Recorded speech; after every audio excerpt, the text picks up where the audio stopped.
बंगाल में 14 लाख वोटरों के नाम काटे जाएंगे। स्पेशल इंटेंसिव रिवीजन यानी एसआईआर को बंगाल में 4 नवंबर 2025 से शुरू किया गया था। मतदाता सूची के विशेष गहन पुनरीक्षण यानी एसआईआर में अब तक कम से कम 14 लाख वोटरों के नाम कटने का अनुमान है। यह आंकड़ा चुनाव आयोग के हिसाब से है। बंगाल में कम से कम 14 लाख वोटरों के नाम ड्राफ्ट लिस्ट में नहीं है।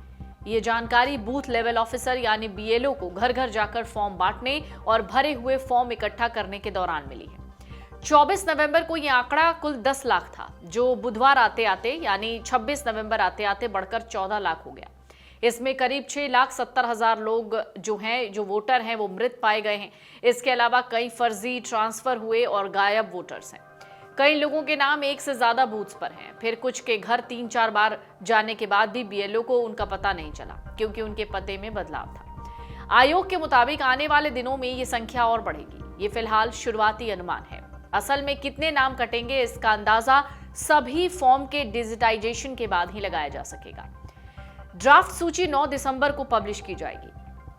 आयोग के मुताबिक जिन जिलों में सबसे ज्यादा वोटरों के नाम कटने का अनुमान है, उनमें उत्तर 24 परगना और दक्षिण कोलकाता सबसे आगे है।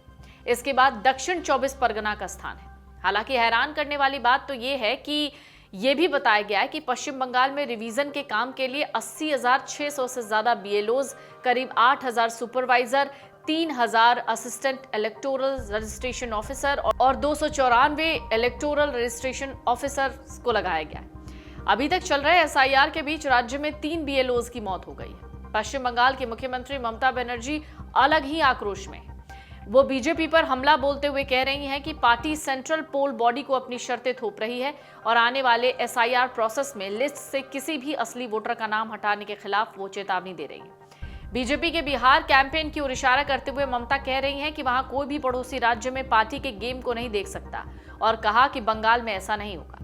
उन्होंने बीजेपी को यह भी चेतावनी दी है कि अगर बंगाल में उन्हें या उनके लोगों को टारगेट किया गया तो वो पूरे देश में सड़कों पर उतरेंगी, पूरे देश को और बीजेपी को हिलाकर रख देंगी। बंगाल में एसआईआर 4 नवंबर 2025 से शुरू हुआ। पहले चरण में करीब 18 लाख से ज्यादा मतदाता सूची संशोधन फॉर्म वितरित किए गए, डिस्ट्रीब्यूट किए गए। पूरे राज्य के मतदाताओं लगभग 7 करोड़ 60 लाख को 4 दिसंबर तक फॉर्म भरने थे। इसके बाद ड्राफ्ट वोटर लिस्ट 9 दिसंबर 2025 को प्रकाशित होगी, जिसमें अगर आपका नाम नहीं है तो जो क्लेम होगा, जो ऑब्जेक्शन होगा, उसका भी एक वक्त निर्धारित किया गया है।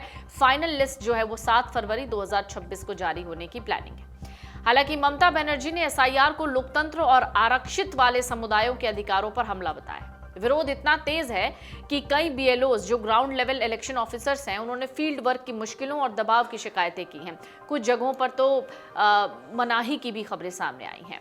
दरअसल बंगाल में एसआईआर की संवैधानिक वैधता पर सवाल उठ रहे हैं। कुछ राज्यों ने इसको लेकर याचिका दायर की है, जो सुप्रीम कोर्ट है वहां पर सुनवाई चल रही है।